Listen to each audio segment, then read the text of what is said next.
Jadi setahu saya itu kalau ada proses peruqyah, misalkan ada seorang ustadz meruqyah pasiennya itu perempuan, itu seharusnya pakai sarung tangan dan tidak boleh menempel ke bagian perut. Itu ya, itu kan bukan muhrim. Juga setahu saya kalau misalkan si ustadz atau si gus itu meruqyah pasien perempuan dengan menunjukkan telunjuknya ke bagian yang ada, misalnya ada setannya.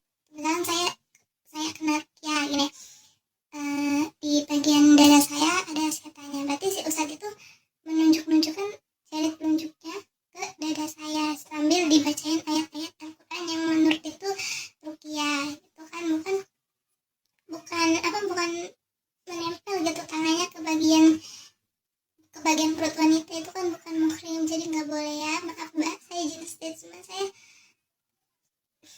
agak geram sekali dengan si Udin ini lihat video mbak, jadi saya ingin berkomentar.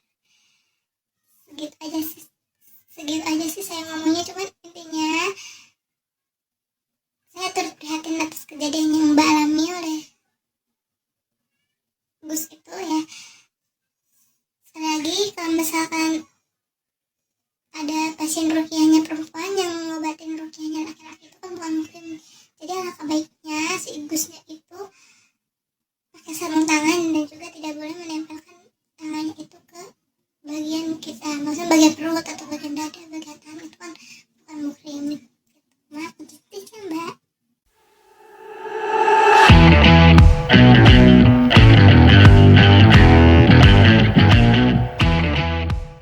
Pengakuan selebgram yang pernah diobati Gus Samsudin.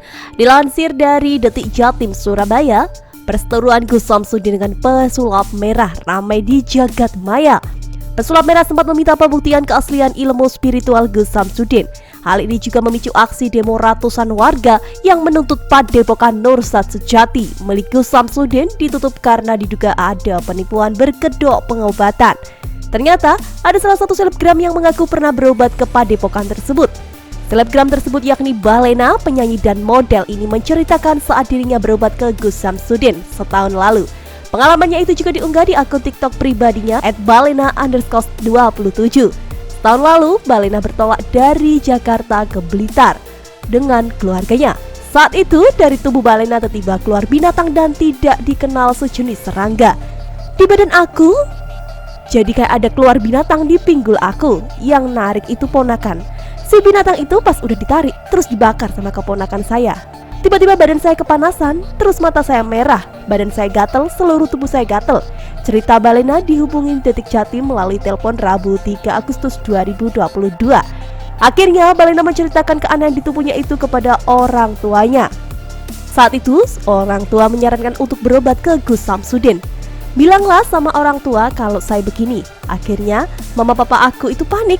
Terus pas juga mereka sering nonton YouTube Gus Samsudin. Wah hebat ya, sakti ya ini orang, katanya gitu tambahnya. Terus datanglah ibu mereka ke Jakarta, tiba-tiba mengajak saya ke Blitar.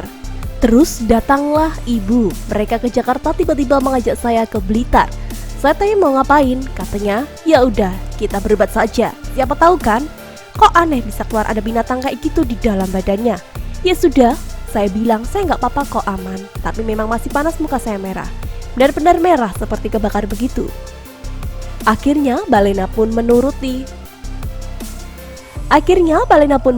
orang tuanya pergi ke padepokan milik Gus Samsudin. Di sana Balena sempat kaget karena banyak sekali pasien Gus Samsudin. Dia pun meminta ruang private agar tidak dilihat banyak orang. Nah di sana, pas sampai di sana penuh banget, banyak yang berobat. Nah, si kakak saya bilang ke orang sana, bisa ini minta privasi? Enggak, saya bawa artis, saya mau berobat, paparnya. Maksudnya, kakak saya di situ kan banyak orang, supaya private aja. Ini keluarga aja maunya. Terus ya udah, ternyata kita diduluin. Tapi memang tidak private. Juga karena ada orang yang bisa lihat juga, tapi aku berobat di dalam rumahnya, jelas Balena.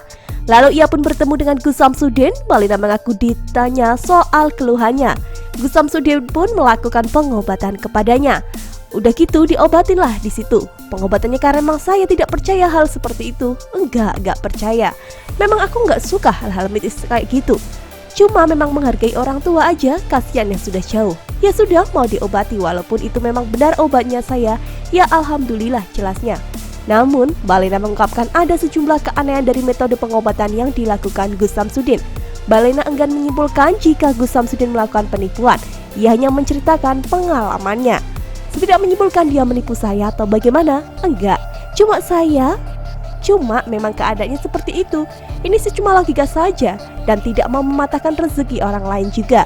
Cuma kalau memang benar-benar itu sulap untuk pengobatan, ya jangan dong. Kasihan orang Indonesia, masa dibohongi semua, kan kasihan, sesalnya. Nah, menurut kalian bagaimana nih komentarnya? Tulis di kolom komentar ya, gengs.